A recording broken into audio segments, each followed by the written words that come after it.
తెలుగుదేశం పార్టీలో అభ్యర్థులు మారుస్తున్నప్పుడు లేదా కొంతమందికి తీసేసి కొత్త వాళ్ళకి ఇస్తున్నప్పుడు అక్కడ అసంతృప్తులు వస్తాయి, అసమ్మతులు ఉంటాయి.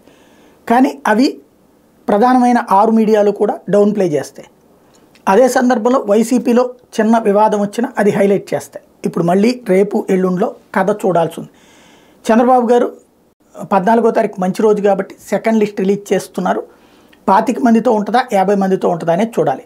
94 ఆల్రెడీ అనౌన్స్ చేశారు. అంటే ఇంకొక 50 ఉన్నట్టు అక్కడ దగ్గర 144 పోటీ చేయబోతున్నారు కాబట్టి. ముందైతే మొత్తం 50 అనౌన్స్ చేసేస్తారన్న ప్రచారం జరిగింది. అయితే చివరికి 20-25 అనౌన్స్ చేస్తారన్నటువంటి పాయింట్ ఉంది. ఎందుకంటే ఇంకా చర్చలు జరుగుతున్నాయి అక్కడ.